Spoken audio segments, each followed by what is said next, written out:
Welcome to another nighttime edition of Crime Time with DutyRon and Ed Wallace. We are two retired New York City police detectives, and if you like all things true crime related from the police perspective, hit that subscribe button, hit that notification bell so you get all things DutyRon.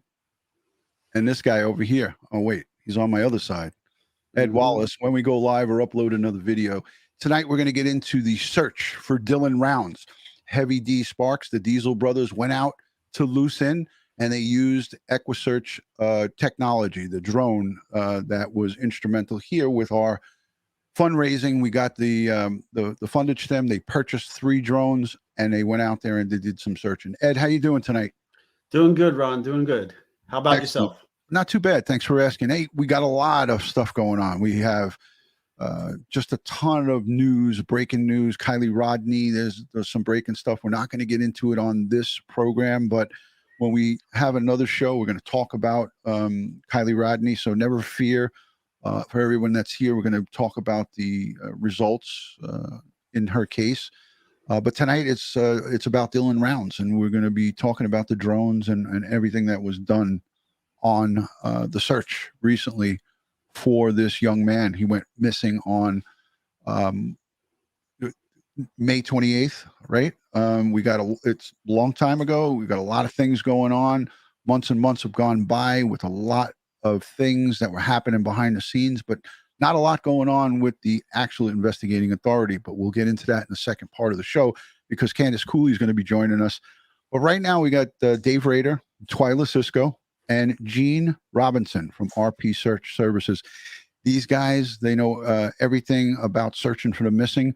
But before we get into it, I want to play a little bit of media for you guys, and just let me know if the audio is good on this. I have a whole new setup here. The lighting's going to change a little bit. We got a couple of adjustments to make, so grin and bear it while we have our growing pains. Ed doesn't have his background, but he does have a cool looking, what is that hanging up behind you there, Ed? It's the Chinese character Fook. Excellent. All right. So we were having a little bit of, it was a little delay going on with the background in there, and we're trying to adjust some of this stuff. But let's watch this, and we'll get right into the program with you guys. Here we go. Search efforts continue for Dylan Rounds, a missing Utah teen who was last seen over Memorial Day weekend.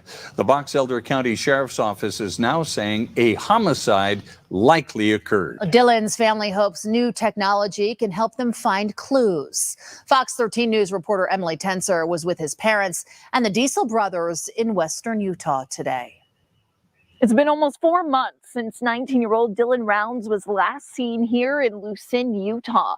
With the help of the Diesel brothers and a missing persons organization, his family is back out here searching for their son. A desolate desert with not a single soul in sight for miles. It's eerie. It's truly eerie. You know he's here somewhere. Missing teen Dylan Rounds' cell phone's last ping was here. His truck found in the shed and his bloody boots near this pile of sand.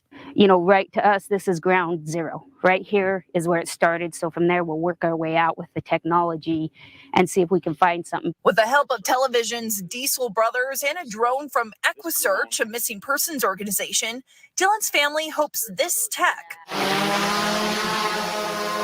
will do the trick. In fact, this technology is so potent that the federal government banned it for a little while. And, there had to be a court ruling basically saying, no, this is helpful. This is good.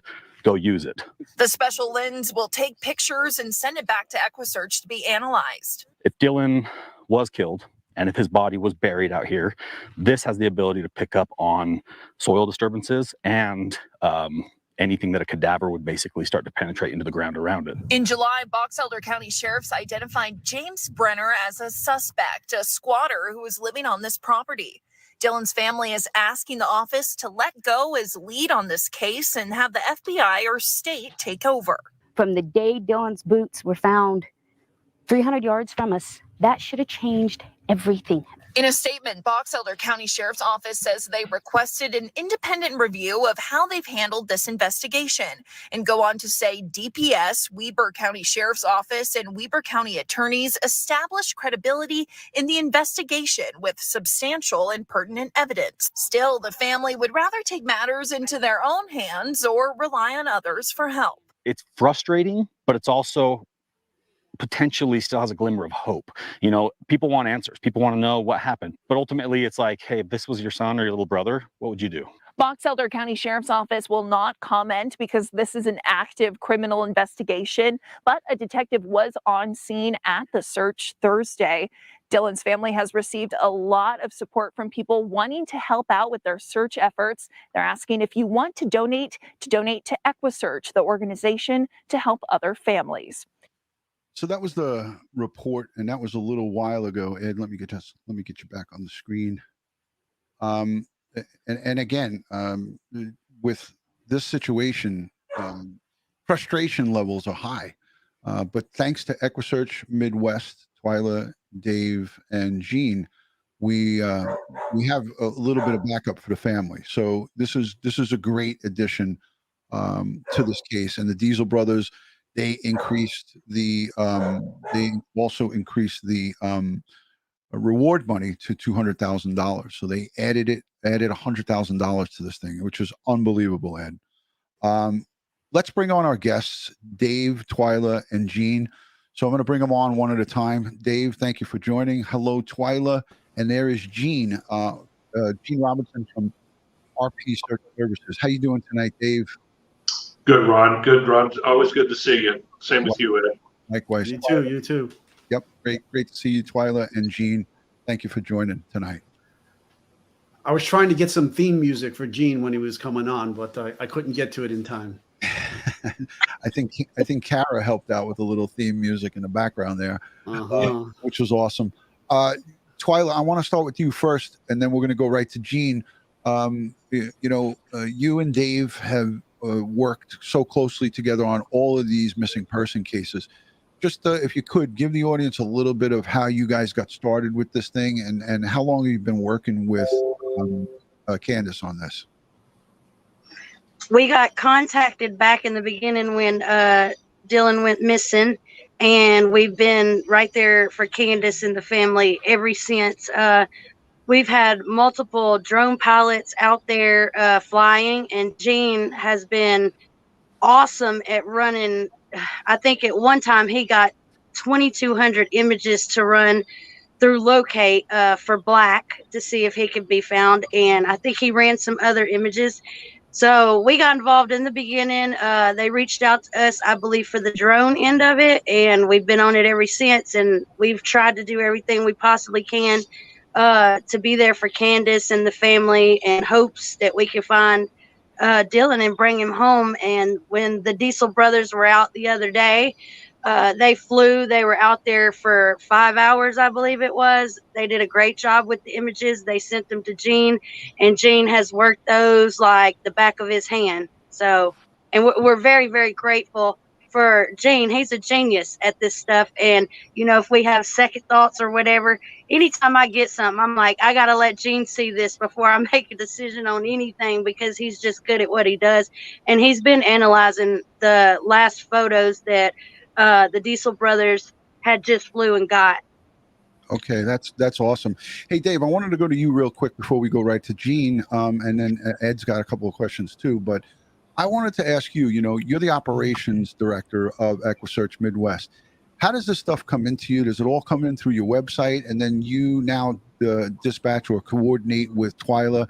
Can you just explain to the audience like how that all develops and how you get your personnel deployed? So there could be one of two ways that we're contacted, either through law enforcement themselves, or they can, or the family member will contact us. And at that point in time, we have to have law enforcement's approval, of course. So then we make contact, and then we get the ball rolling as far as on what we could possibly do to facilitate either a ground search or provide a resource such as these. The drones. So we thought, this would be a perfect scenario for the drones because it is wide open country. We could cover a lot more ground through the air than we could ever do on foot. Try to narrow that down. Then if we had to put resources in on the ground, then we can do that. But the drone in this instance has been invaluable. I mean, we've as Twila said, and I put Twila on this because she's very good at what she does as far as not only with the families, but also with the technology into this, because she is absolutely like a sponge. And I'm sure that Gene has been absolutely on the phone nonstop with her on this case. We used locate. Then we thought, well, if he is subsurface, then we decided to contact Gene and Twila, as far as putting the full spectrum camera to use, and that's what we've done. Awesome. And I'm always fascinated by the drone stuff because Ed and Gene, they're like buffs with the drone stuff. I don't know anything about that stuff, so they know their work. They know how the capabilities of these things. And Gene, RP Search Services, you've been doing this for a long time. You are the guru as far as comes with the drones and using locate. It's a program, that's your program, right? Locate. Or a program that you use. That when I hear of locate, I think of you. So I was giving you a little extra credit.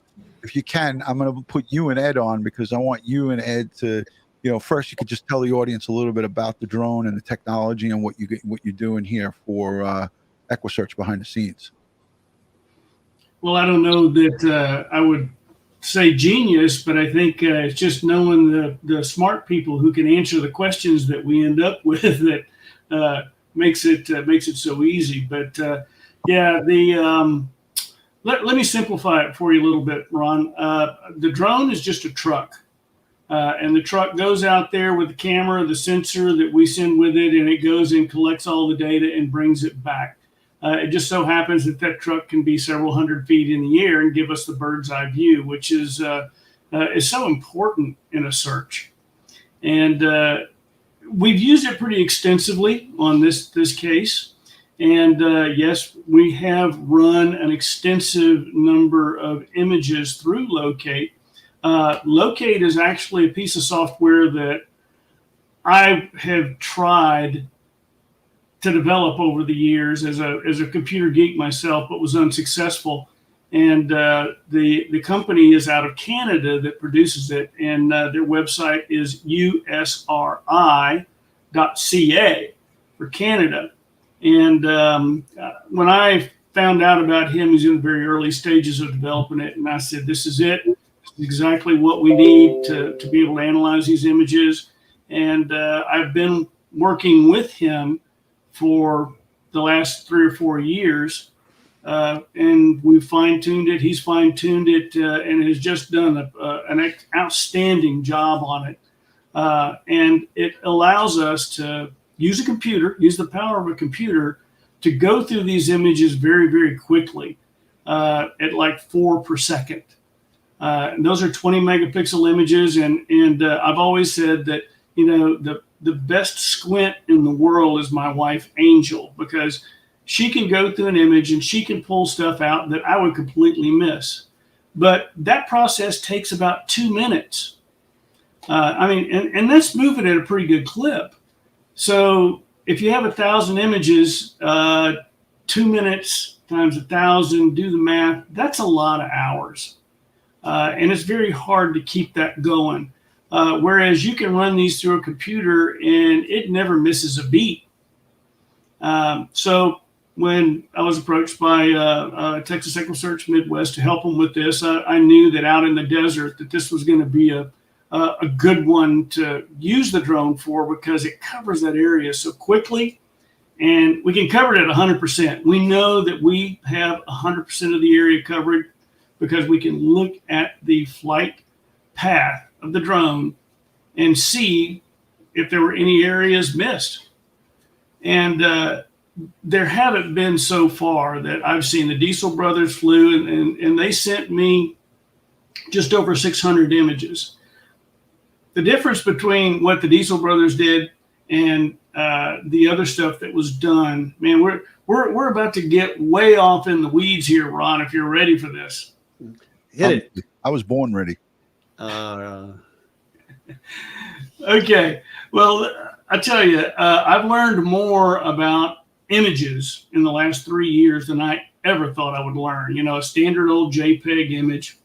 It's color. It's got 16 million colors in it. So, how do we pull out just one color? And this software does that. And in the beginning, we looked for specific colors out there, and obviously we didn't have any luck. Black, unfortunately, black and white is kind of the Achilles heel of this software, because you have to specialize the size and the shape before you can detect it. A JPEG image has a lot of black in it. Shadows are probably the main source of blacks, and it's odd because these images, when you have a shadow, it goes completely black and you don't see any detail in that shadow. So, that's one of the ones that we kind of have to special use it. And it would be great if, we could shine a light in those shadows, but that's not always the case. So what the Diesel brothers flew for us this past week was a full spectrum camera, which most people don't know this, but their little point and shoot camera or even their cell phone will take in the full light spectrum from ultraviolet all the way up to infrared. And all we're wanting to do, and the visible is right in the middle. The visible light that we all look at with the eyeball and think it's great is right in the middle. And what we're doing is we're taking it out of that middle section and we're moving it up into near infrared. And I kind of equate this as kind of like having a superpower, because it's like X-ray vision for Superman. We get to see things in near infrared that you don't normally see. And like one of the Diesel brothers alluded to, we can detect disturbed Earth. And that was what the mission was for this past week, was to see if we could detect any disturbed Earth, which would potentially give us a clue that, hey, someone went out there, they dug a hole. Now that we're considering this a homicide, obviously we can see everything on the surface. So there's only one other alternative. Either they are not anywhere, or two alternatives actually. They're either not in the area at all, or they're underground. So that's what we were going to try to detect with the drone from Texas EquuSearch, is to use that near infrared filter. There was filters, that pack of filters that they showed gives us several different light ranges that we can dial in. If you want to know the details, we're using the 600 nanometer range. And what that does is it detects moisture, which the ground will certainly be, the moisture differences will show up. And it will also show differences in vegetation. So if there is nutrients there, you'll see real healthy vegetation. It shows up as snow white. It's pretty interesting to see that. And this ties in very closely with the research that we're doing here at the Texas State Forensics Anthropology Research Facility, which we kind of lovingly call the Body Farm. And it has proven this technology in the use of detection of clandestine graves. So this is what we were trying to bring to bear this week. And hopefully, this is I haven't done any work in the desert yet, but I can tell you that what we saw in the pictures, if there was some disturbed Earth there, I do believe we would have detected it. Hey, Ron, Gene? Yes, sir. You talked about the JPEG files. Is your software Locate able to use other file formats such as TIFF or RAW images? Okay, good question. Actually, a raw image is just the entire environment, and you actually have to develop it. And the development process is what gives you the colors and the contrast and all that good stuff. JPEG is actually a compression engine that develops the picture. A raw image is like 25 megabytes file size, which is really, really large. But then when you process it, it's down to a quarter of that. It's like 7 or 8 megabytes. And it's something that you can look at and, looks pleasing to the eye. So, yes, it will take other file formats. JPEG is a primary. They've even managed to, you could take satellite photos. And usually satellite photos are very, very large. And they've added a utility in there that slices that up for you, so it gives you nice little tidy packages, and you can process them in Locate. So Locate has really come on strong as a search and rescue or an analytic package for the data that we go out there and collect with the drones. The reason I was saying, for those of you who don't know, that as Gene alluded to, that the JPEG format does compression work. And what that means is, in order to save it, now there are 3 types of JPEG files that you can have. You have your low, your medium, and your high or your fine.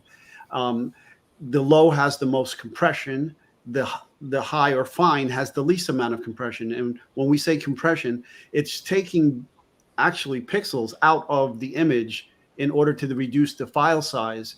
And so when it does that, it's removing data from the image. And if you want to try to get that stuff back, what it does is, for those things that have been removed, it tries to guess based upon all the pixels that surrounded the removed pixel, what the proper colors are to put them back in. And that's why I'm saying raw, because when we do in forensics, we do what's called examination quality imaging. We can't use JPEG. We have to use the higher formats. But it's huge files, and it's not easily transferred. Especially through the internet. You'd have to get a box or Dropbox and something and put it in there for somebody else to get it. It's not like I could attach it to an email and send it to somebody, because the files are too big, and it doesn't electronically send through the air. Those images are just too big to do that with a transmitter. Hey, I wanted to ask quickly, Gene, while we have you here, because I know that you just had shoulder surgery, and we don't want to hold you too long here, but what's the advantage of this drone? I know the technology and looking for, like as the Diesel brother said, they're looking for disturbed land, Earth. What's the advantage of this over, like, say, a helicopter? With does helicopters have similar technology, or is that something that's like way advanced to install on a helicopter? Well, actually, if you've seen the turret balls that are on a helicopter, they typically have a camera in those, along with a FLIR, a thermal imager, and possibly a designator and that sort of thing. There are not too many agencies that have the wherewithal or know how to manipulate the software after the fact. Manipulate the data after the fact, which is the images that they collect. As a matter of fact, I had a case in Tennessee not too long ago where I asked them to fly their helicopter, and they flew it, and the pilots didn't know what to do with the imagery. Wow. And as Ed said, if you get a whole lot of those, you're trying to send them to someone, you have to do a Dropbox, and it's just, it gets difficult the more images that you get. But helicopters do have that stuff. It's just being able to get to it and being able to process it afterwards. It seems to be the difficulty. Also, it's a different pilot's license, and you're talking about aviation fuel versus rechargeable battery. You may be able to get more flight time out of a helicopter, but there's the maintenance of the helicopter and all the FAA regulations associated with that type of flying. Sure, drones require FAA licensing as well, and registration, and it's a different license. Right. And usually your typical drone, depending on the battery life, can maybe get you 30 minutes, 40 minutes of airtime. Then you bring the drone back, put some fresh batteries in, send the drone back up. It's a lot cheaper to operate a drone than it is a helicopter. Absolutely. Go ahead, Gene. I was just going to tell you, a Bell Jet Ranger runs about $2,000 an hour. Yeah, an hour. Whereas, a drone, the Diesel brothers went out there and they flew about a square mile, 640 acres. And it took them, I think they flew it in 3 or 4 flights. Right. Yeah, so it's real efficient, and the pinpointing and the program with locate, this is good stuff, and I'm sure that you guys will do more of this stuff behind the scenes. We have Candace Cooley joining us. She's been waiting patiently with her little puppy there. I see her in the background. Dave and Twila, I'm going to add you guys back on. So let's add these guys back onto the stream. It's going to be like the Hollywood Squares. Thank you guys for patiently waiting. I just wanted Gene to educate our audience on the great work that you are doing along with him. So thank you for being patient and letting us just have Gene and Ed come on. So Candace, thank you so much for being here. How you doing? And I know that you got a lot going on there, so I appreciate you. Gene, Hey, Ed, Candace. hello. Thank everybody so much. So Candace, I wanted to put you full screen, and I want you to tell the audience how much these guys mean to you, and the search for your son.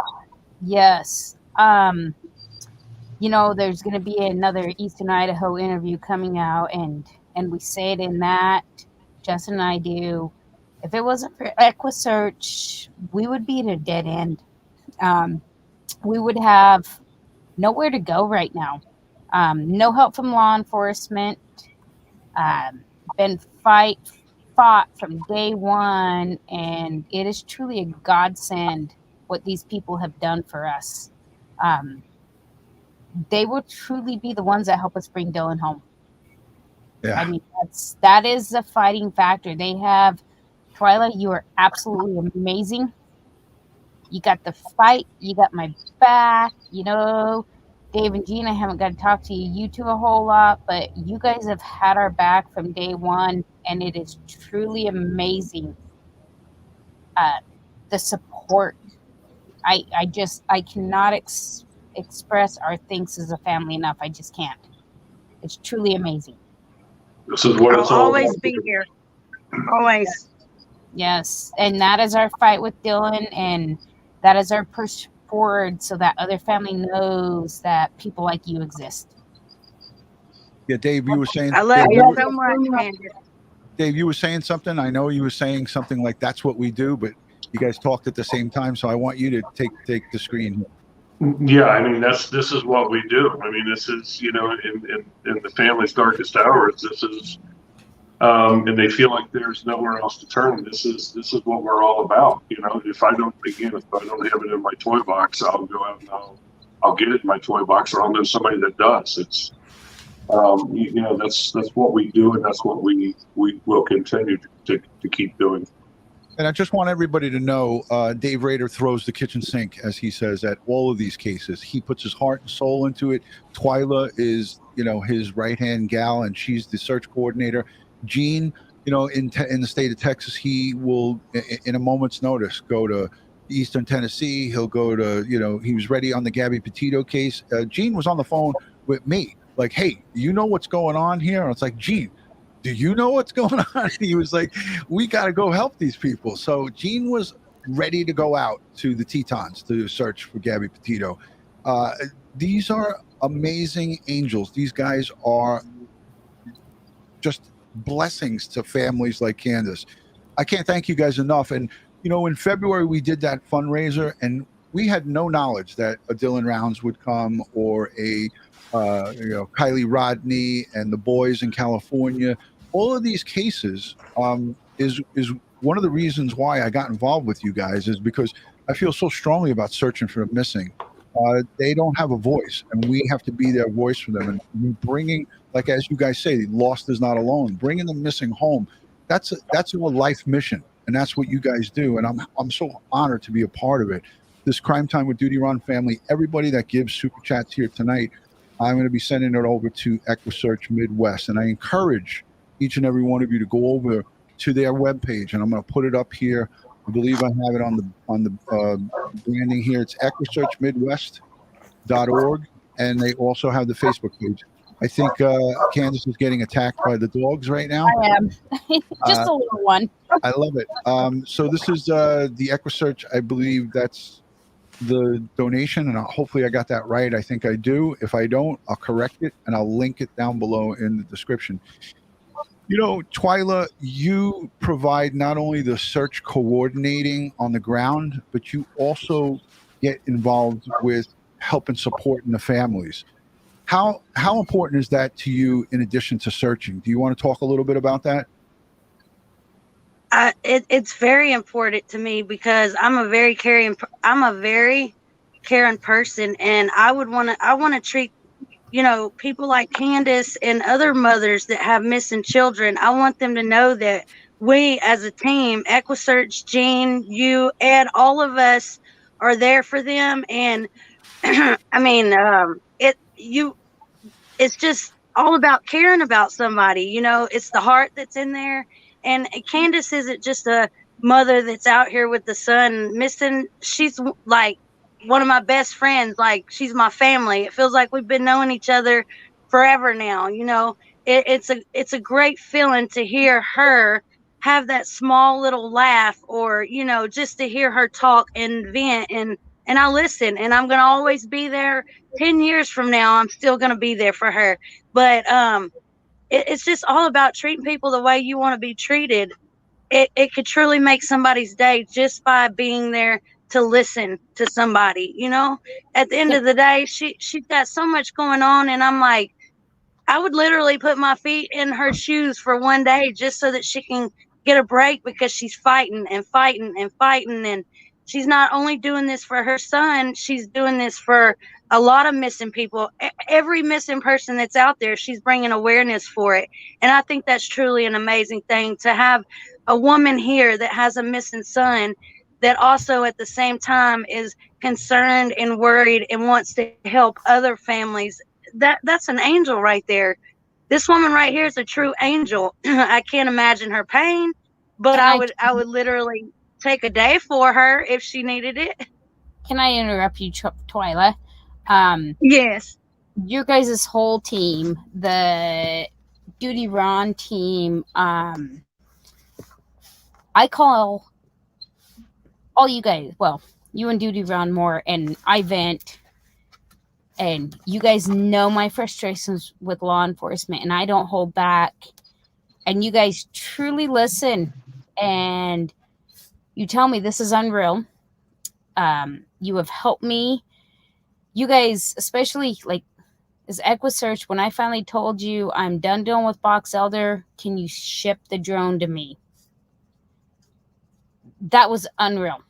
When we finally said we're done waiting for them, and we all know for a fact they declined it, and EquuSearch shipped us that drone, that was our last hope. Like, that was, we were at a point of nothing was happening for months. And you guys as EquuSearch, your team gave us the hope back of bringing Dylan home. Nobody else gave us that. So we will continue to do it for every other family. Everybody deserves to bring their loved one home. My focus is my son, but I know there's thousands of people out there going through exactly what I'm going through. And as you say, lost is not alone. We need to make people realize that. You guys made me realize that. This whole team has made me realize something positive can come out of this tragedy that our family has faced, and we are going to make it happen. And that's all you guys on the screen. All you guys made that possible for me to realize that, and you don't know how much I appreciate it. Well said, Candace. I can't tell you how honored we are to be here and trying to help. You know, from afar. You know, I'm here in New York. Ed's in New York. Gene's in Texas. Dave's in Ohio. Twila, we never know where she is, but she's somewhere down south. You can hear from her southern draw, but she's just a phone call away. As you said, you lean on, people that are going to listen to you and also try to give you our best advice that we can give you. We're not in your position, but listen, at the end of the day, these guys have a great amount of resources available to them across the United States. I mean, they've gone as far to California. Gene, what you did for those boys down in Bakersfield and the Bakersfield 3, you supplemented that homicide detective's case with thousands of images of the Kern River. You did a great job. And that's just like one little thing that we could mention here on this live stream. There's hundreds of other investigations that Gene and his group and lots of others who have supplemented, and there's going to be hundreds moving forward. Gene actually has helped us with the Summer Wells case. Also, he actually came out to Tennessee and assisted with that. Yeah. So listen, there's a lot of work to be done here, and there's a lot of challenges. The Diesel brothers, Heavy D Sparks, I'm linking them down below. I would be honored to have them come on with us to talk about what they do. I know they're going to make a video, but just so we could thank them. I think this community here, Crime Time with DutyRon, they have a lot of respect and appreciation for what they do. And they came out 2, 3, 4 times now. And they're still offering. Candace, I want you to talk just a little bit before we let Gene and our guests go. How much does that mean to your family that they doubled that reward? I know that must have shocked. Yes, shocked is the exact word. Justin and I both about fell out of our chairs. We were sitting in the shed, the last known physical location of Dylan, and Heavy D, he didn't offer it up. He was so polite. He asked us permission. He asked, is it okay if we do this? So respectful to the point he asked us. And Justin and I looked at each other like, of course you're never going to say no, but it's like, how do you even think a person? How do you even...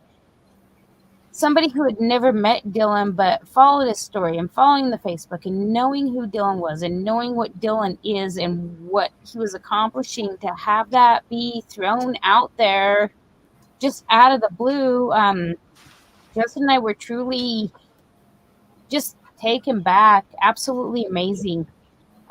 Somebody out there knows something. Somebody's going to talk. We know Brenner's the main suspect. We know Brenner's the one who committed the crime, and we'll get into that. But we know somebody else knows. Period. Somebody else knows. Yeah, I agree with you. I mean, and you hear the news reports, they're getting it from you guys. They're talking to you guys, and they're putting it out there, and this is not something that was done solo. I feel strongly about that. Hey, hang on. Let's clarify that. It was done solo. It wasn't covered up solo. It was absolutely 100% done solo. The cover up was not solo. Yeah, and the pieces of this puzzle unfortunately have to be put together by the authorities, and we're going to get into that in the second half of this program. I want to say thank you to everyone who's given super chats. We missed a few of them. Dr. Ed Moskowitz from Pocatello, Idaho. Him and his wife. He's a community doctor in his neighborhood in Pocatello. His wife Julie is an LPN, I believe, and I want to thank them for their support always. Anthony Candela, thank you for the super chat, and anybody that we missed, and all of the folks who are joining as channel members. We thank you, because the support that comes in through Crime Time with DutyRon, we pay it forward. Dave and Twila and Gene, they know what we do here, and everything that we do when it comes to these cases, we just pay it forward and help to support these great groups. And I encourage everybody here, you could spare $1, or as Candace has in her in the group for her son on the Facebook, she's asking all of her members to donate $3. If each and every one of us just gives a little bit to these groups, it's going to in the right place. It's being used to search for the missing, and that's it. you can't put a price tag on that. You can't put a price tag, and Candace is here to tell you. So No, And if I could say something real quick, Ron, if it wasn't for that fundraiser that you had for us, and that we was able to use those donated dollars to, we would have never had the 3 drones that we have in our possession, and we wouldn't have been able to sit there and give Candace what she needed. So that's how strong this is, and that's what we do is we utilize those dollars to put towards technology that we can help all families. amazing. And I saw Gene, and when I put you solo screen, I saw Gene going like this. And there's a private chat, and I don't think Dave was looking at it, but when we're done with this, I encourage you, Dave, to go and look at the private chat, because Gene was sending you some messages, and I just answered back. I 100% concur. So there's Candace with the pup. He's my rescue dog. He's very needy. Awesome. I love it. Ed, do you have any questions to anybody here in the panel in regards to any of the stuff that's going on? We're going to get into it with Candace in the second part of the show, but anything for Gene? And I know that you guys were still talking about the drones, but this technology is fantastic, and I just can't say enough good about it. Yeah, if you don't mind, I have a little presentation I can share with everybody to go over some of the things Gene and I were talking about. I'm down for it. Let's do it. All right, let me see if I can bring this up here. So I need to share, right? Yes. Let's see, where is that? A picture's worth 1,000 words, Ed. I can use all the help I can get. All right. Where's the share button here? It says present now. Oh, now it says present. Okay. Yes, it threw me. I liked it when it said share. Okay. Share screen. Let's see if this will help me pick out what I want. While he's doing that, I want to say thank you to Cindy M for the super sticker, and thank you to KNS, also Bob Farrell. Thank you for all you're doing to help find Dylan. And I have like 5 or 6 questions that have come in for you, Candace, before we wrap up, and we're getting close to we're getting close to the. Can you see what I'm sharing? No, I can't see it. If you send it to me, then I could do it from this end. But hold on, let me see if it. All right. Let me see. Timing is everything, Ed. I know I'm trying. Present. You're not supposed to be technologically challenged, Ed. I'm trying share. Go ahead. Try it now, Ed. Did you lock me out or something? No, I got rid of my share because I had something ready to share too. All right. Sharing is caring. Here we go. Yeah. Can everybody see this now? It's coming. All right. There you go. All right. So this is what Gene was talking about earlier, and this is what I've said in the past. Remember, Gene was talking about the visible light spectrum, and that's the Roy G. Biv, what we see with our naked eye. And then on one side is your infrared, on the other side is ultraviolet. And this is electromagnetic energy. So when Gene was talking about nanometers, it's a wavelength of energy, light energy that's coming through the air. And so let me see if I can forward this. So this is some of the units that we use in forensic work. These are called alternate light sources. And the one on the far left and the far right and the center, you can see the dials that we can dial in different wavelengths of light frequencies to use in forensic investigations, and also for looking for clandestine burial graves and things of that nature. And we just talk about how we can photograph these things, and we have to use certain filters, and the filters are what go in front of the lens on the drone's camera, so that they can capture those images under various wavelengths of light. Anyhow, I don't want to get too deep in here, but so I love it. Okay, so here's a picture of how we use the alternate light source to fluoresce seminal fluids in this case, on an article of clothing, and then we cut out those sections and test it for DNA. Here's document examinations where some people have taken the documents and altered them or tried to obliterate or redact information, and we're using the wavelengths of light to go through what they did to see what was behind it. So here's a black shirt that has 2 ballistic damage holes in it, bullet holes, and there's some gunshot residue and blood, but because it's black, it's not contrasting, and you can't see it correctly. But under infrared, with an 87 millimeter nanometer filter, now you can see the blood around one bullet hole rather, and you can see both gunshot residue patterns that you couldn't see earlier because of the contrasting color. And again, now this is using ultraviolet light and an orange barrier filter, and you can see again the blood. The blood doesn't fluoresce, but it will absorb UV and turn it black. So now you can see on the right-hand side how that has turned it black. And now you can see that the gunshot residue is almost like an orange color. We need you at Boxelder, Ed. Okay. Yeah, I was just going to say, everything you've just put up there, we've had none of that. So here's a painted surface where somebody tried to clean up the blood that was on the wall. And in using the alternate light source, we're able to show the attempts to clean it up, but the blood is still there. It's not fluorescing, it's turning black or purple in this case here. But you can see the cleaning fluids that were used as well. Okay. That's amazing. So here, this was an actual case where the district attorney wanted to know if a suspect took an article of clothing that contained bloodstain patterns on it, because they were associated with a homicide, and when they attacked the victim, blood got on their clothing, and then their clothing was found in the washer machine.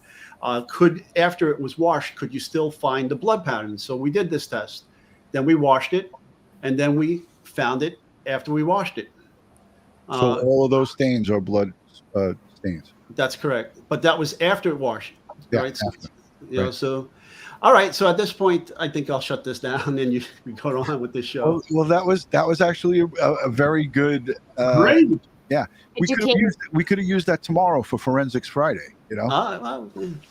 It's a superpower. I'm telling you, it's just like having, a supervision. And when you look at the size of the equipment that Ed had up there, and that we've gotten to the point where it's miniaturized enough that we can fly it in a drone, that's some real technological advances. Absolutely. Nanotechnology, all of this, all the electronics, it's everything is on a chip now.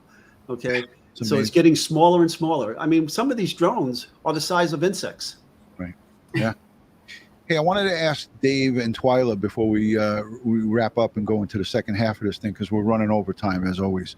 When you guys got together with the Diesel brothers, Heavy D Sparks and his crew, how simple was that for you guys to coordinate with them, and did everything go smoothly? Twila, were you doing most of the communication, or was it you, Dave? No, it was absolutely, everything has been Twila. And I just want to publicly say right now that this girl has been absolutely phenomenal on this case. It takes a lot of toll on you to do things in your own backyard, but to sit there and do this half a country away, she has done an absolute phenomenal job. So Twila, I tip my hat to you. I know that sometimes we get all frustrated and things, but at the end of the day, your heart is as big as the universe, and by Candace sitting there giving you the props, that only shows exactly what you are capable of, and when you put your mind to it, you absolutely accomplish it. And a lot of people don't understand that it's not only just Candace's case that Twila's working on, but it's also there's other things that's come in that she's trying to handle behind the scenes. So there's a lot of moving parts that a lot of people just don't understand, and they think it's just one case, and it's not. She's had, I believe, 2 or 3 just in the past couple of days.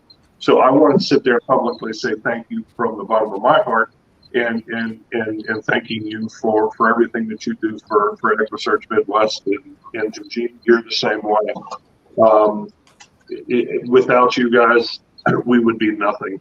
And I try to surround myself with quality and upstanding individuals, and I can't ask for a better team and the people that I surround myself with. That's including the DutyRon and Ed and Candace. Welcome to the misfits that fit, as I say.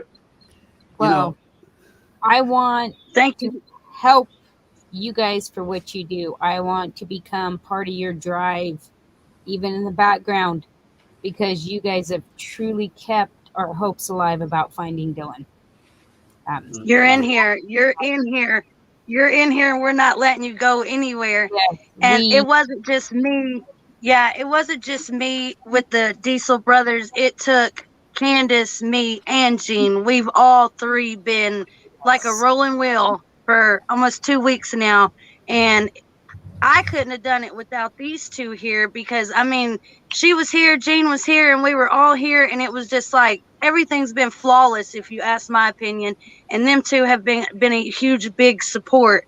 And we're gonna keep on. But Candace, you're in with EquuSearch, and you're not going anywhere. We're not letting We're you. going to keep on helping other families. Yeah. You know, I just want to say something that, you know, as trained detectives and observers, you know, Ron and I, we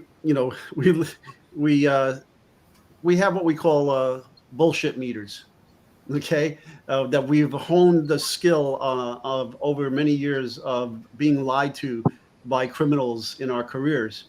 And I just want to say that the people that we have here tonight, they are the most sincere, honest persons I know, and dedicated to cause like no other, okay? And they are 100% into what they're doing, and it's all about helping people. And there's no greater cause than this, okay? And I salute all of them. Amen. I concur 1,000%. So I want to go to the audience for a quickie, because everybody's sending a lot of compliments and a lot of kind words. So thank you, Kimberly Cup, for the super chat. She says, thank you all. Without you, our loved ones wouldn't be found. My mom's missing 23 years. You give me hope. Prayers to Candace. Hey, Kimberly, I mean, you know, we tried to communicate. I sent back a message to you, but you didn't get it. I'm going to send another one. I'll actually copy and paste it. But, you know, if there's anything that we could do going forward, you know, I'll get you in touch with Dave and Twila. And if there's something that can be done to search for your mom, we would be more than happy to jump on that. So let's scan the chat. Lieutenant Pete Pranzo, Harlem Raiders. He's a retired NYPD street crime lieutenant. He's got a book out, and he has been a guest on this show. We love and respect him and his wife, Richella. Thank you for supporting. There's our family doctor from Pocatello, Idaho, Dr. Ed Moskowitz. Thank you so much, Doc. Love the doc. Love Just Julie. Yeah, Doc and Just Julie. What a great team right there. Mm-hmm. Alicia B is one of our great mods. Dawn Marie is here. Vet Girl. They're here. Katina has been a subscriber and follower and great friend of Crime Time with DutyRon for almost 4 years now, or maybe a little bit more than that. So thank you, Katina, for always supporting. Joey Brooklyn is my head of security. He's straight out of Brooklyn, but he lives in Long Island now. So, Joey, you're no longer Joey Brooklyn. You're Joey Long Island. Too bad. So, guys, Gene, I promised you a half hour. You're here for 45, 50 minutes. He just had rotator cuff surgery. He's a champ. He's here with us. Gene, continue to do what you're doing. We love and respect you guys and everything that you're doing. I'm going to put your banner up again real quick. And here's Gene's website, rpsearchservices.org. He's a 501c3. He has battled the federal government and won. So kudos to you, Gene. You kick ass, my brother. I love you. He doesn't stand down, as you would say. He doesn't stand down. He stands up. So thank you for that, Gene. And Dave and Twila, I can't say enough good about you. I love you guys, and I can't wait for the day I'm actually sitting down, shaking hands with you. And if you guys go out to Utah, I'm coming on that plane. You don't have to pay for my flight. I'll pay for my own way. But if Twila or Gene or any of your people go out to Utah, I want to be there. And I don't need to film or record. I want to just be there to see this go down, the operation. I want to be there to lock arms with you. And I will have my Glock with me. I'll bring my 40 cal when I go out there. Okay. I got your back, We got Ron. I'll- Candace. We got Candace for that. We Don't got worry, Candace for that. I'll meet you out there. I'll be armed. You'll be fine. It's all right. I got a Utah concealed carry permit. I'll back you. I'll be there with you too. Yeah, we'll Me be too. fine. Me too, brother. All right, Dave and Twila and Gene, thank you so much for being here. Guys, get around these Yes. folks. Thank you, guys. I'm going to put their links down below. Make sure you Yeah. go and support them. And we'll see you guys on the next one. Thank you, guys. Okay. See you, Ron. Take Y'all care, take folks. Candace. All right, there you go. God bless.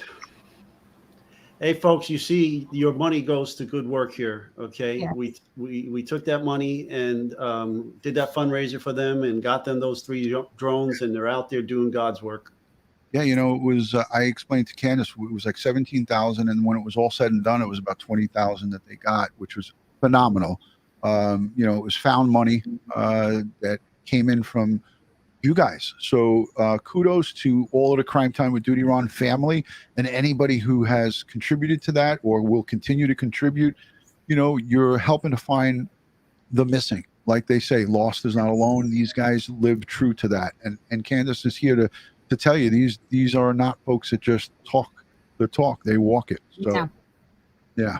No, they're making it happen. The only people who've made it happen for us.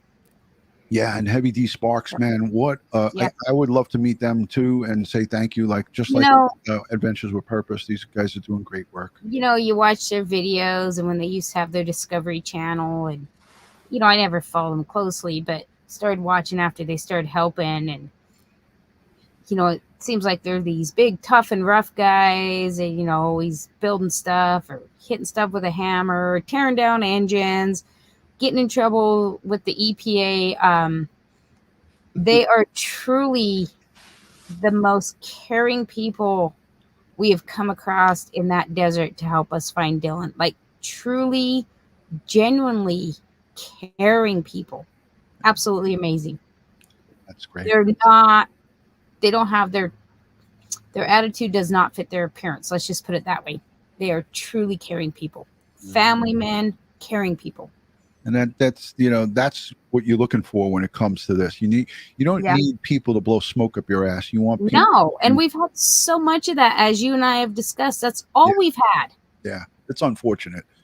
I want to, if you don't mind, I want to just go through this your son's case from the beginning to the end, and I'll lean on you to give us an overview because it'll be better to hear it from you. We need to start from the beginning because us as a family, we've said so many times that we've held this back because law enforcement told us to. Justin and I finally blared it. We blared it with Doug No Thanks. We blared it with Nate Eaton. We're blaring it with you now. We blared it with Diesel Brothers. I talked to Josh Diaz at the lab today. We were never told not to release any of this information. Us as a family, as I go through this story, we chose to hold it close because we started figuring out we weren't getting help and some of this stuff might matter. Like you can't release it. So we're going to start from day one. So day one, when we get out there on May 30th, Dylan's boots are located with blood on them between 200 and 300 yards from Brenner's place where he was squatting from the shed. Right. Justin and I, my husband, my daughter, my son, we all instantly knew. Our other kids, we all knew something is majorly wrong. This is not Dylan. So at that point, we keep following law enforcement's lead, and we can get into that later. But so day number 2, Boxelder County Search and Rescue pulls out off of the property that the shed was on because they are irritating Brenner. Brenner being the only suspect, the main and the only suspect right now. The suspect that has a felony warrant out in the same county for aggravated assault and battery. I'm not sure how it was worded. Almost beat a guy to death a year before. Boxelder County does not execute this warrant. Instead, we're told we have to leave the property that we have permission to be on from the private property owner. So we Still following law enforcement's lead. That's when I got the phone call from Kurt Wadsworth saying Dylan's being held hostage in Montello, gives us all the stuff about Chase and Avila's. So we all scoot. We're headed, right? We're like, oh, we're going to get Dylan back. Something might be bad, but we're going to get him back. I run into some of the Boxelder sheriffs and Boxelder search and rescue at the Lucin Pond. I hand them the flashlight battery back because they were more concerned about that than even finding our son. I tell them what's going on, and the exact words I got was, good luck with that. So we get, you guys can chime in after I'm done with this because that'll be way easier. So we get to Montello. We get through all this. It's a whole bunch of BS. Elko County has no clue what's going on. We go back out to what we called base camp at the time because that's all we knew how to call it. Next morning, it was actually Dylan's pistol that came back before his key fob. Detective Blauer was out there. When the pistol came back, we bagged it. We bagged it. Listen to me. We bagged it. Oh my. Gave it to the detective. Still, nothing was taped off. Nothing was treated as a crime scene. Nothing was being treated as if it was out of place. We have pictures, and the detective took pictures of that camp trailer, and that pistol was not there the day before. Okay, day number 4, I guess. We're on June 2nd. Key fob. Dylan's key fob shows up exactly where the pistol was found the day before. Exactly. Not even within 2 inches of each other. Still nothing. We are being lied to by detectives at that point. We are being mocked. They're ignorant. They're arrogant. And they're basically out there laughing at us. So that was June 2nd. So that would have been the Thursday, I believe. That's the same day. Boxelder was out there, Detective Blauer, and one of the sheriffs, who is amazing. So I'm not going to mention his name because he's done nothing but good by our family. We watch Brenner pull Dylan's grain truck out of the shed. Pull it out of the shed. He gets in it and drives it out of the shed. And I personally seen 4 bags of garbage that he took out. When the Diesel Brothers interview comes out, you will see in that shed there is nothing but garbage and Brenner's beer cans. And everywhere it's just littered. So what did he take out of that shed that day? We now know, well, we have evidence that was in the shed. It's one piece we're holding close. There's evidence that was found in the shed. Absolutely unreal. They watch this man who has already been in prison for attempted murder, which should be the same thing as murder in my case. It's just you didn't kill the guy, you didn't get the job done. I mean, that's how I see it. Like, if you try to kill somebody and you don't get it done, the intent is the same. So Boxelder County detectives and sheriff's office watched Brenner clean this shit out. They actually drove up there and asked him what he was doing, and he said spring cleaning. Okay, so we get through that. So then Weber County came out Friday the 3rd. Amazing, absolutely amazing search and rescue team came out in full force. Their dog, their cadaver dog, their whole team, their choppers, everything. I asked one of the members of their search and rescue team, I said, at what point do we call in the public? Like, we were holding, Dylan has such a big backing. Even now it's 200 times what it was. But even before then, Dylan had a huge backing. We were like beating people off with a stick saying, hang on, let's see what law enforcement does. So I asked the Weber County Search and Rescue gentleman, I said, at what point do we call in the public search? When do we let the forces loose? And he said, now. He said, they're not coming back, and neither are we. So that Saturday, June 4th, we had over 300 to 400 people out there. No help from Boxelder. Nobody helped us. They weren't out there to direct us. They weren't My mom, all my family, and Justin's family, our friends, everybody had campers out there. We're trying to coordinate this search. We're trying to figure out what the heck we are doing, right? What are we doing? Like, we have no clue. No help. So then I think finally, when I texted Detective Blower on that June 5th, Sunday afternoon, I asked him about taking the pickup home because we finally figured out law enforcement is not going to help us. So our plan was, because we'd already busted the back window out of the pickup, was put the back window on, back in it, and give it to Jim and Don and put a GPS on it. That was our thoughts. Like, we're trying to play detectives. I texted Detective Blower and I said, what are you guys going to do with the pickup? There's probably not a whole lot on it because you haven't processed anything. Do you have any plans to do? The exact message on my phone is, you folks do what you folks need to do. Okay. From that moment, leaving that desert, Sunday, June 5th, I knew I had to start screaming. I knew we were never going to get help to bring Dylan home. I sat and I looked out the window and I thought, nobody's going to help us. This agency has disregarded Dylan, and so I started making my next plan. And that's how we have went forward since then. On July 7th, they rejected the drone. The first drone pilot that Twila had out there for the color search fought and fought and fought. Twila and I were consistently on the phone.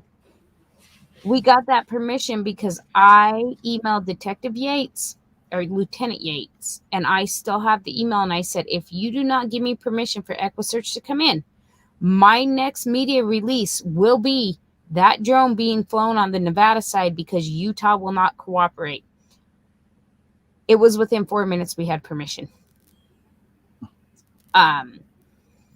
Now we know Dylan's phone pinged in the area all day long, and it wasn't Dylan who had it.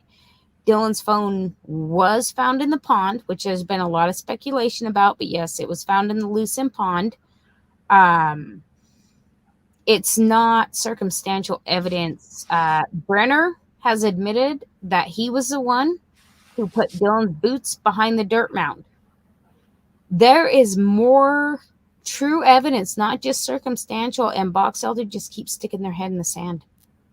They won't help us. You know, I wasn't going to talk about it tonight, and I told you that, DutyRon, but we had a little glimmer of hope. Yesterday, Boxelder reached out. We got EquuSearch's drone to their search and rescue pilot.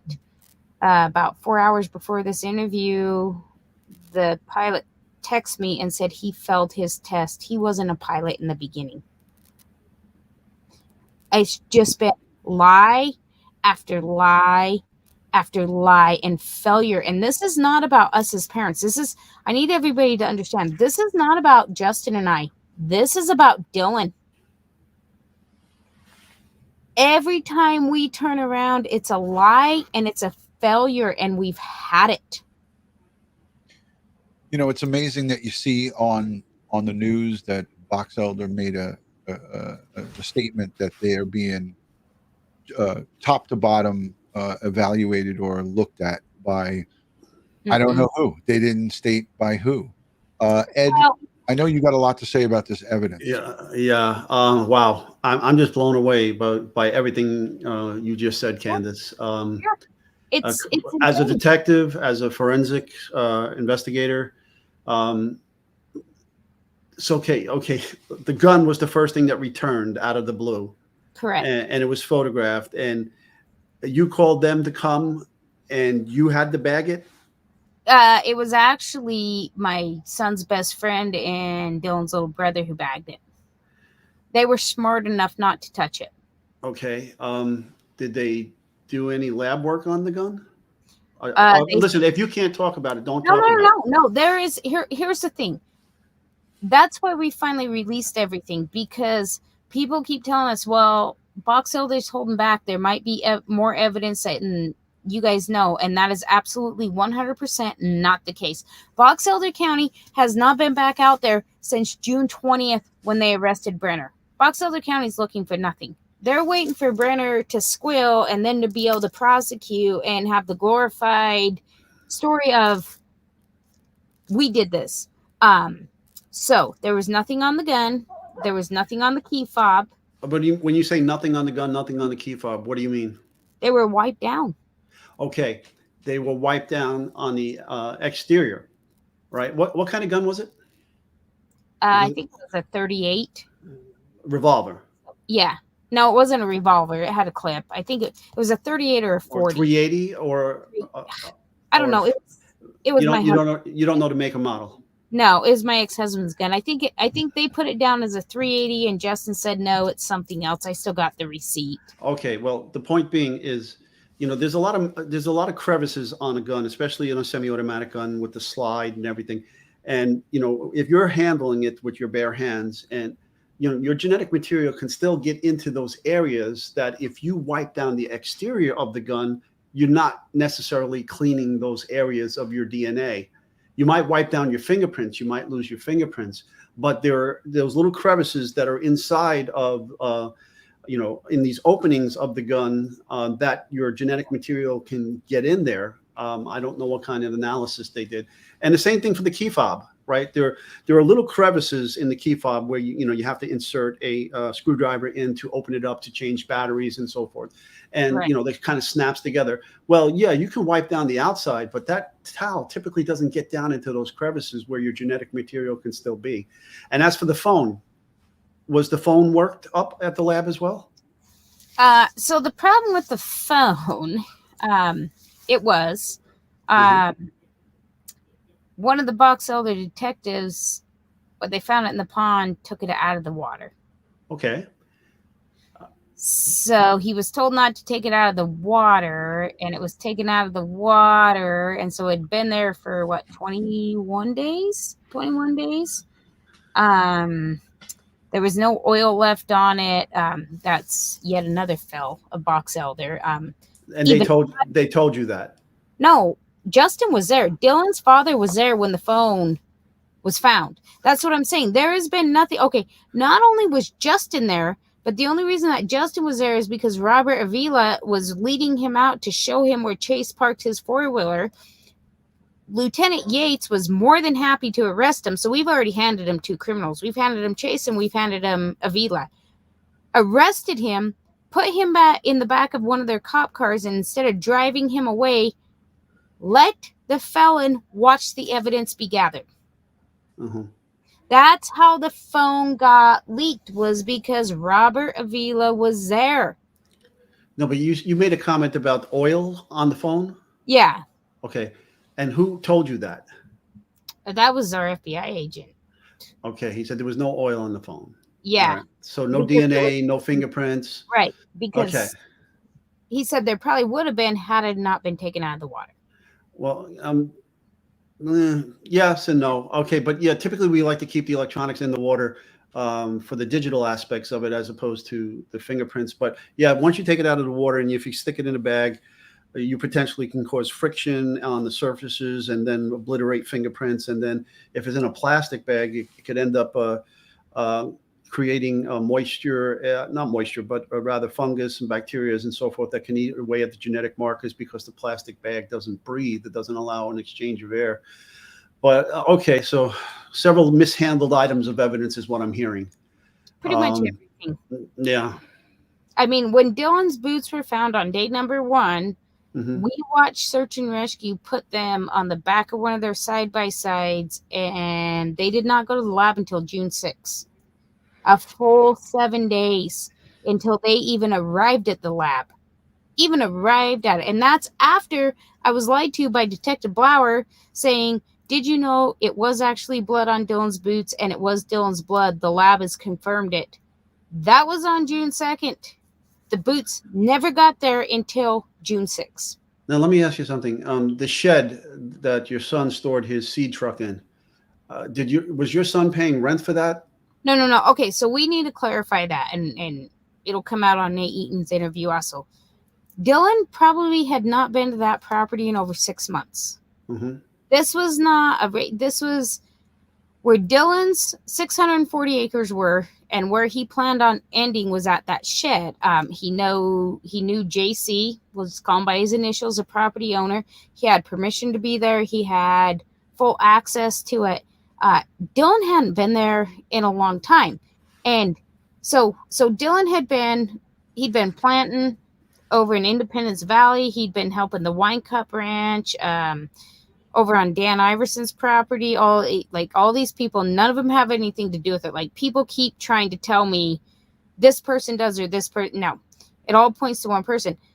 Brenner picked up the boots, not once, but twice. He's the one who put him behind the dirt pile, and he has admitted to this in interviews.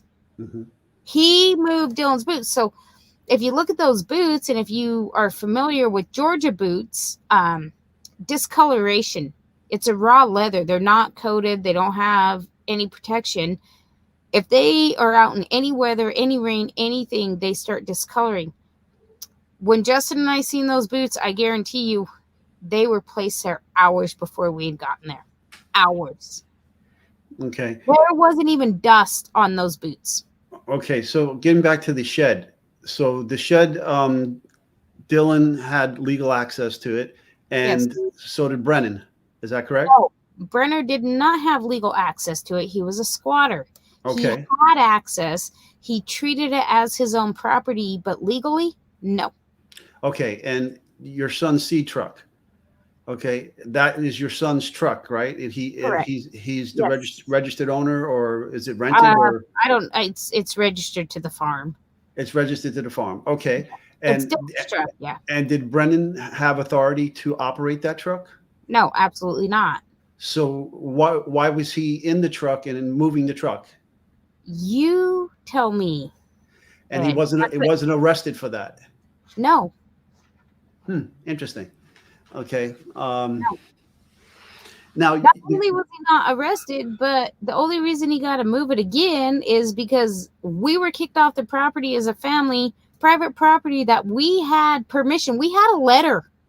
The letter's been made public. It's everywhere. We had a letter from JC to be on that property, whatever we needed. Yet Boxelder made us leave. Not Brandon. Under what authority did they make you leave? They just said we're irritating him. We were just following law enforcement's lead. You got to remember, we're still You're irritating who? Brennan? Brenner. It's Brenner. Okay, Brenner. Yes, that is why search and rescue. That's why the sheriff's, that was originally based, and they left that property because their excuse was we're irritating Brenner. Brenner, who had a felony warrant through Boxelder at the same exact time, and they leave the property that is not Brenner's, that he has no right, no permission to be on, and we get told we all got to go, and they left. And he has a warrant for him, and they didn't pick him up on the warrant immediately. Correct. No, not until June 11th. Well, and the warrant existed way before that. April of 2021. There you go. Okay, dereliction of duty. If they knew that warrant was out there, how come he wasn't picked up? Okay. It's just mind-boggling. You know, I mean, you hear about these stories and you hear horror stories like this, and you're left, I can't believe it. I can't believe it. But here it is. And it's true. It's true, right? And I will tell you guys, I have to re-go through my notes. I have to re-go through my photos. I have to remind myself, and Justin does the same thing. My husband does it. My other kids do it. We feel crazy sometimes, absolutely crazy, when we go through what is actually going on in our heads and what's actually happened. You second guess yourself over and over and over. Like, is this truly happening? Are we truly living this? Yeah, you're like in a Twilight Zone. Yes, it's a Twilight, and it's like we're living in an episode of Dateline. Like, this is actually happening, and it's not us as a family. We're in our turmoil, and we're in our grief, and we're in our furious mode. But this is not about us, and that's how I've held my cool. This is not about me. This is not about Justin. This is not about the other kids. This is about Dylan. Dylan Dylan deserves a justice. Ed, before you ask that question, I just want to add to this. I worked for over a decade in fugitive enforcement in New York City Police Department. So I was responsible for bringing folks back that had felony and misdemeanor warrants. And I had a caseload of about 100, 150 at any given time, people. And on the weekends, when I would go home, I would worry, like, who's going to commit either a felony or a murder or, any type of crime that's on my caseload. And it was so important to me to clear that caseload and get the really worst of the worst off of it. And here in this situation, if that had been done by any, that warrants can be, they can be taken care of by any law enforcement officer anywhere. I've arrested people on warrants from California in New York, and it's for another authority. You hold them and another authority comes. If it's a felony, they'll come and extradite them.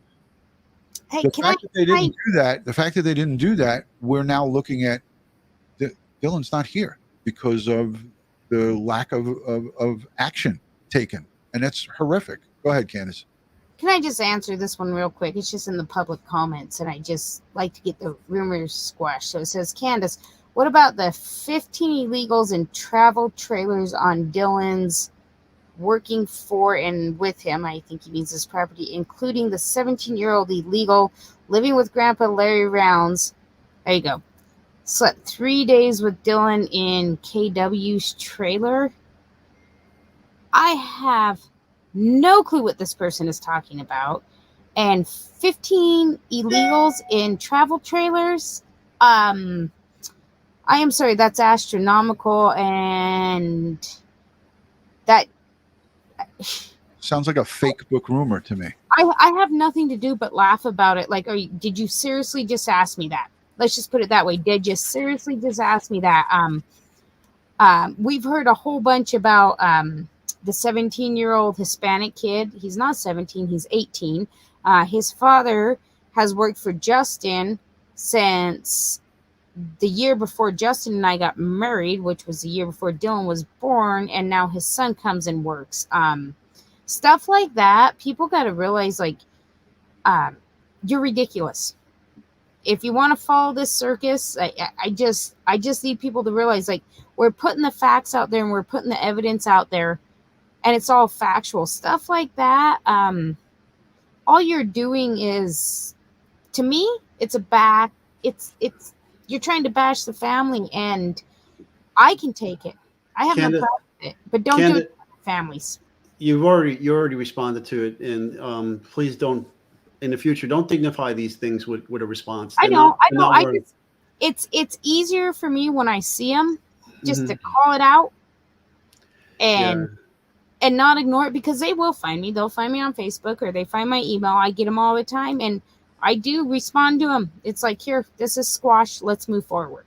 Okay. Well, we don't practice that kind of nonsense here, So, folks, if you see anything like that going on, moderators, just get rid of these people. Okay. That said, what was the excuse, or how did he come in contact with your son's boots, and why did he put it there? What was his reasoning? So he said he picked him up by the shed the first time, and mind you not, he said he hadn't seen Dylan in over a month, which matches up with Dylan's timeline because Dylan was working on other places, not his own farm. He picked him up, moved him over by his camper, and then decided Dylan was done with him, so he took him out by the dirt pile because Dylan wasn't going to come back. Mind you not, a dirt pile that has no garbage, nothing around it, not even a piece of paper of garbage. He said that's just where he was going to dispose of him. Yet, when you watch the videos and you see his camper and you see the shed and you see everything, it's full of nothing but garbage. Mm-hmm. So he walked it out 200 to 300 yards to place those boots behind the dirt pile. No dust on them, no mud, nothing. Did they get his DNA on him? If you know, as far as I know, from what I'm understanding, yes. I truly don't know, Ed. I haven't got 100% straight answer if they're taking his word for it or if they actually tested it for his DNA. Well, maybe he thinks they did it, and he in his interview with them said, this is why my DNA is there. Okay, Yeah. Or something to that effect. But again, that's just speculation on my part. But, Right. Oh boy, do you have any questions for me that I could help you answer? Or? I just 2 months ago I was told they have enough evidence to charge him. Mm-hmm. And that was by local or federal? That was federal. Okay. So why aren't they? What would be the reasoning? And so I asked federal, what is the reasoning behind not charging him? And I was told they want to cross off every avenue that could possibly have happened. So how do you cross off anything else if A, you're not interviewing anybody, B, you're not interviewing the suspect, especially, and C, you're not out there looking for my son.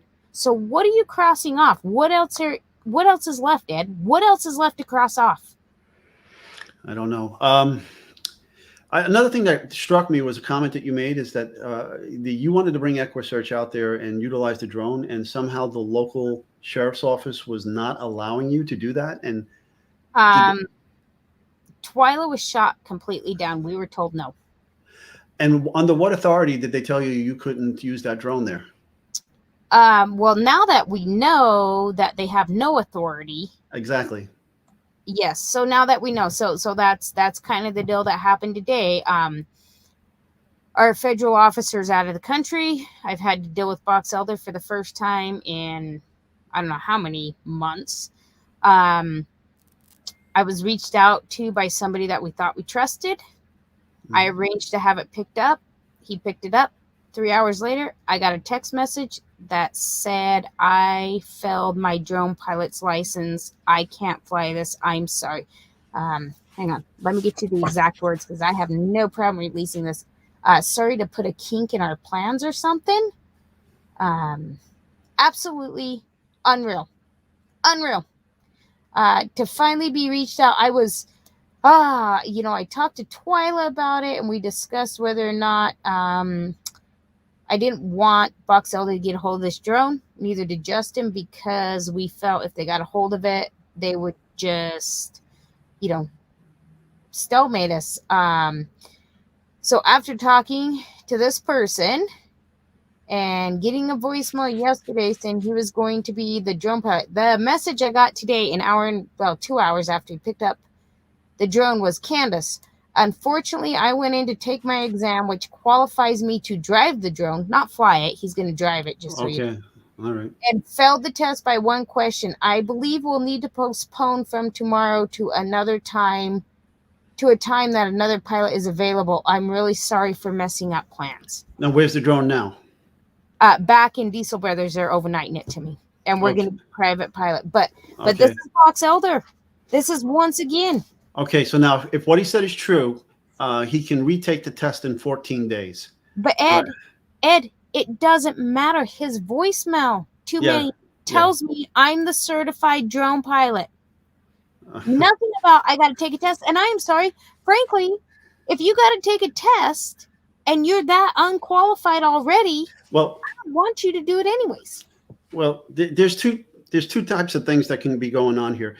First of all, there's a law enforcement exception, public safety exception for the Part 107 drone license. So many law enforcement agencies will then apply for the waiver to the FAA to get it to operate their drones without a Part 107 license. But it appears in this sheriff's office that they want their people to get a Part 107 drone license. And so he should not have claimed to have been an authorized pilot if he. And he shouldn't have picked up the drone.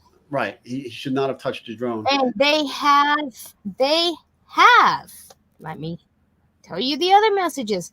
They have a certified drone.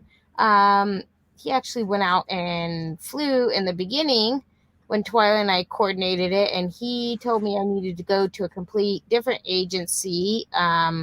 They have, so it's a safety something management, Mark's his name. They have a 100% certified pilot in their county that works for Boxelder County that is one of the sheriffs. that will not go out and do it. So Will not go out and do it because No, he was so ordered not to go and do it? he is the Boxelder County Drone Program Coordinator. Okay. So I have a whole book of messages on why he won't send their pilots out to do it. Okay. Okay. I don't No, understand that. there's no excuse, Ed. There is No, I don't understand it. There's no excuse. You're right. And the airspace, is that controlled by the military? not with drones. All we got to have is flight plans for choppers or planes. We can have a drone as close as we need to. Dylan's farm was, I think like 4.8 miles from, it's an active bombing range is what it is. It's not the it is a military base, but it's their active bombing range. We do not have to have any permission to fly drones. It's only aircraft. I got Are a you question. sure? Because even Yes. if it's restricted airspace. I'm telling you, we All do right. not. We're not in the only reason the choppers and the planes have to have permission is because they got to fly over the bombing range. Yeah. To get to Right. Dylan's property. No, I know drones can only fly up to 400 feet above ground level. But again, I'm going to research it because I have the flight charts for the entire country. I have the email from Hill Air Force Base. We do not need permissions to fly or permission to fly drones. Cool. That's good. That's all you need then. It's got it on paper then. Yep. All right. I got a question for Candace before I forget because I have it written down here. And you don't have to answer this if it's sensitive information. You don't want to put it out. Did any law enforcement or anybody find Dylan's wallet if he had one? Nope. I'm pretty sure that Dylan's wallet was thrown in the pond also, along with his phone. So when you think about that pond where his phone was found, it's a pond with an underground spring. And so that pond continuously flows underground. And Dylan only kept his debit card and his driver's license in his wallet. If I had to bet my life on it, I would bet that wallet was thrown in that pond also, but it went downstream with the current. Now, you drove Dylan, or your family drove Dylan's truck back to? Correct. His pickup. To where did you drive it? Eastern Idaho. Dylan's friend did. And did the police there work it up? Yeah. Idaho State Police did. We have confidence in them. I believe they pulled the ECM to see if Dylan didn't have his GPS hooked up, whatever Ford uses, GMC does OnStar, Ford does something else. But I guess the dash, the radio is supposed to hold so much data. Right. Unfortunately, them letting us drive the pickup home, all the data on it was driving it from Eastern Idaho. Had they done to Eastern Idaho, had they done their jobs and not let us take the pickup home, we would have known. We would have known. So did he have satellite radio? No. No. Okay.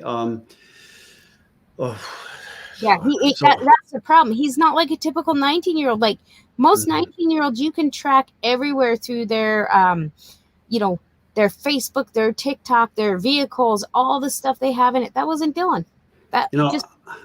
I can only imagine, what you're going through right now because my head is pounding and my head's about to explode. It's exhausting. It is.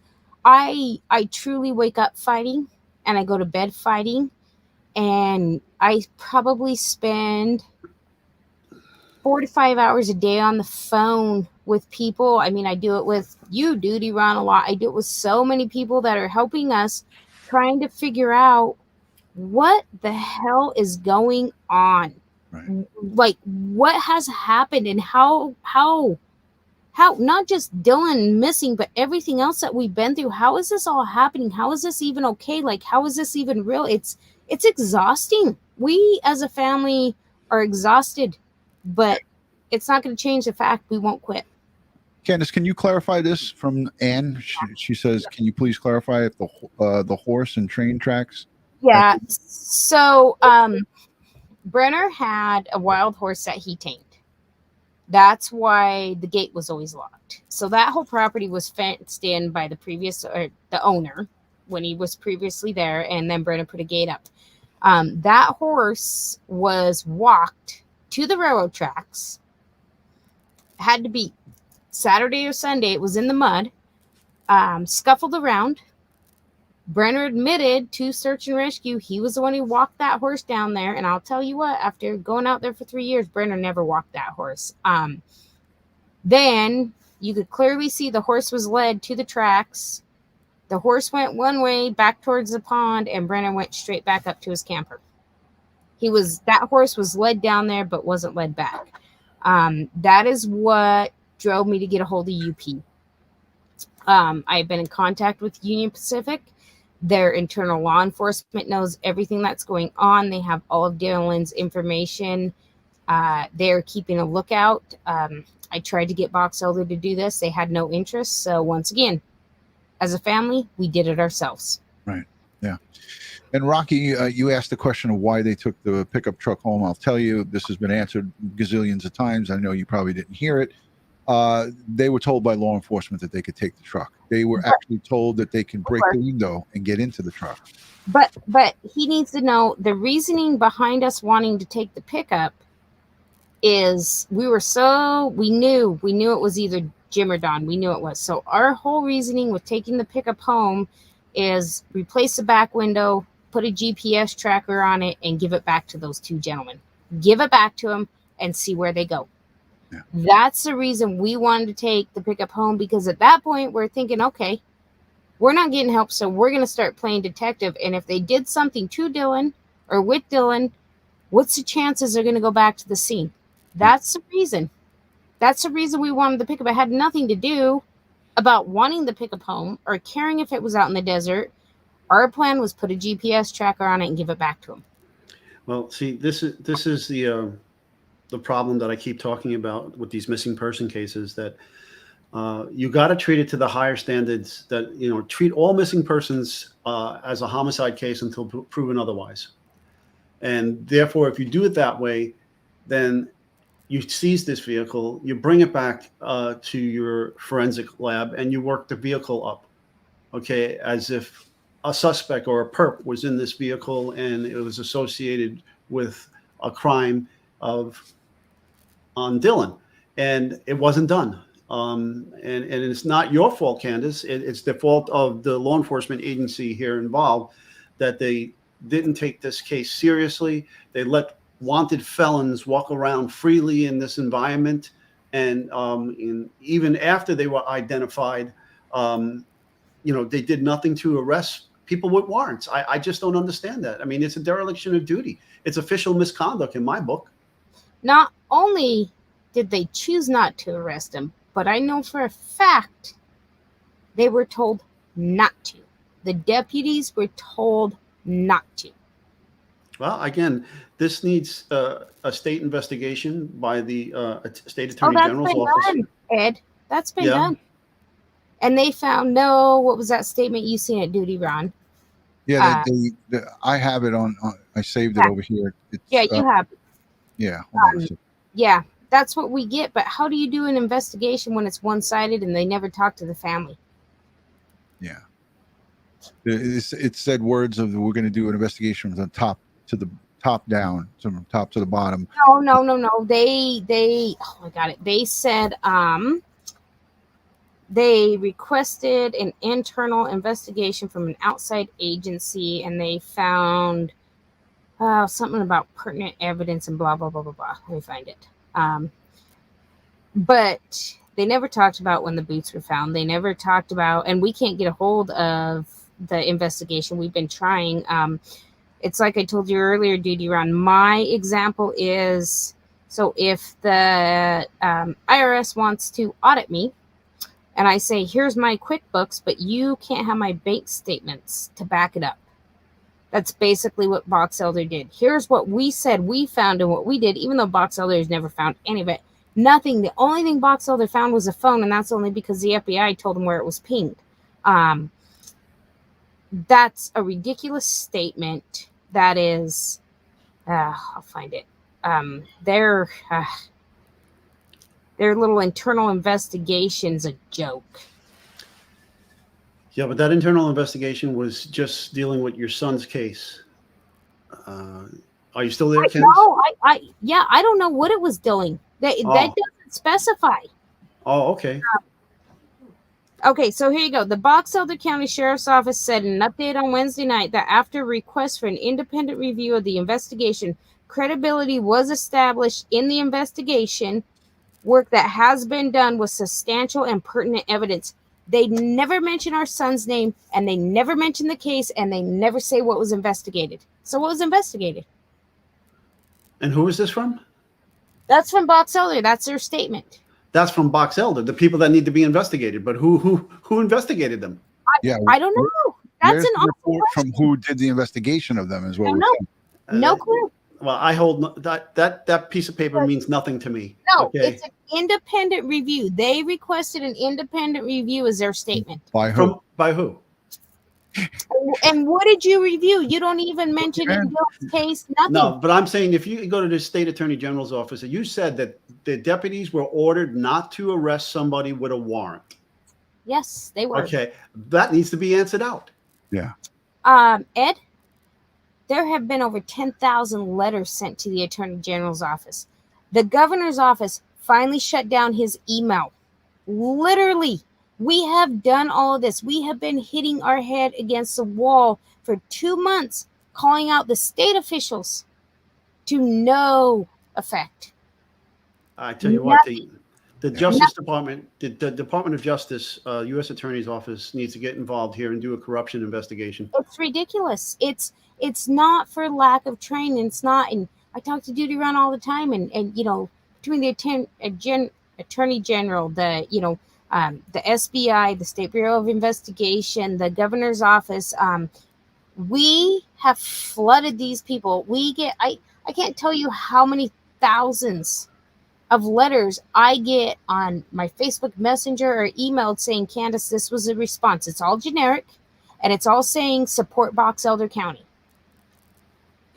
We have done it all. We have screamed at the top of our lungs to no avail. It's crazy. Nothing. I want to show the poster again from the Facebook group. There's a $200,000 reward. There's a code on there that you could scan for more information. And there's the tip line. Unfortunately, the tip line, we know where that goes to. Well, no, the Boxelder County Sheriff's. The tip line, the Find Dylan Rounds at Gmail. Who's manning that? That's Jazz. That's our Missing in America is. Yeah. So this toll-free tip line is not law enforcement related. 844-642. No, that's Missing in America, who's powered by Dateline. Okay. All righty. So I'm going to leave this up. I'm going to actually link to the Facebook group in the description here. I'm going to, include links to Equusearch and how you guys can support them and support Candace going forward with, positive comments on that Facebook group. Jazz doing a great job with keeping awareness out there, keeping Dylan's name out there. And again, I encourage people, if you don't have anything positive to, put forth, don't try to kick a family when they're down. Try to support them. It'll make you feel a lot better about yourself because, there's online bullies all over the place. The bottom line is here, we have a missing 20-year-old. Dylan Rounds is missing. He's still missing. And as we know, something nefarious happened to him, and his family, not just his mom, his entire family needs your help. They don't need to be kicked when they're down. So please, folks, if you want to help this family, do so by helping them with all that you can give them. So again, Candace, I thank you for being here. We spent an hour and 45 minutes. A lot of it was talking about the drones. I think that drone will not only help you guys, but help a lot of different families going forward. They're going to probably try to buy another one that does a lot of extra stuff. And that's going to be a good thing. I appreciate you taking out the time. I don't know. It looks like you're sitting in your car. You're out in the car? I am. No. It's my brother from another mother pulling up. I was hiding from my dogs. I got all the dogs in the house. That's why I did it in the pickup. Well, if Ed and I weren't frustrated and pissed off to begin with, now our heads are ready to explode because this information that you revealed here tonight is just beyond belief. It's just beyond. And I'm not kidding, folks. My temples are throbbing right now from this conversation. It is just blowing my mind. Hey, it's late up here for me. I'm gonna have to get off. No, we're segueing out. And Okay. listen, Rocky Pastorino is in the chat. I'll say this: EquuSearch. I know how they operate. If they don't get permission from law enforcement, they don't assert themselves into any of this stuff. No, they do not, and that was a part of our big fight. And so I want to let other people know, fighting for their loved ones. If law enforcement tells you no, don't listen to them. Keep screaming at them. You will get done. We finally got the invite for EquuSearch months ago. Now we're so far beyond Boxelder that the FBI says bring in whatever you can. But if you're told no, don't give. Keep fighting. You will get them in there, and amazing people, amazing technology. It's hard. It's hard when you're knocked down. It's hard when you're missing somebody. But if you stand up to them, you will get what you want to come in and help find your loved one. Yeah. Amen. And you're shouting from the rooftops, and I give you so much kudos to you and your husband, who's backing you up and everything you're doing. Dylan's dad, Justin, his grandparents, and everybody. I mean, you guys as a family together are getting this done. Is that you, Ed? Is that Kara? That's Kara. Yeah. I love it. I love the dog. It wants to make Buster mad. He's wondering. Yeah, Like, what's going on? it's her bed. It's her bedtime, and I'm keeping her from bed. Right. And before we end it, I want to say thank you to everybody in the chat and all the people who gave super chats. Yes. You guys are amazing. Thank you for keeping great comments. Like Gail Satori says, I feel so much empathy for you, Candace. Really, there's just so many great, kind comments here. Rich Hodge says, stay strong. Keep fighting comes from Beamer. I appreciate you taking the time out. Candace, will you come back again and keep us updated on everything? Yeah. Yep. Guys, thank you so much for being here, Candace. Much love and respect from the Crime Time with DutyRon family. And if there's anything I could do, obviously, you know, we keep in touch with each other. We talk all the time. Ed or I, anything that we can do, we'll extend our hand to you guys. So thanks, Okay. Candace. Thank you, Candace. Guys. Have a good evening. Yep. Stay strong. Yep, I will. Thank you. Peace from New York. Hey, Ed, thank you for taking out the time. I know you had a busy day today. Listen, man, this is beyond bizarre, and I've never really experienced something like this. What she told us tonight is just mind-boggling. Listen, guys and girls, we will be live again sometime soon. I don't know when, but we have a Forensic Friday set up. I don't know when we're going to do it, but it's going to happen sometime during the course of this month. And Ed gave you a little bit of a taste of Forensic Friday today with his slideshow. That's fascinating stuff, and I know that a lot of people want to see a lot more of that, Ed. All right, we can do that. Absolutely. Yeah. All right, guys, good night from New York. As I like to always end these, I know Ed's got something to say, but I'm going to do mine first. God bless the world. God bless the United States of America. God bless each and every one of you here in the chat, but especially the victims, their families. They need us now more than ever. Remember, make sure you support the people who need your help. Ed?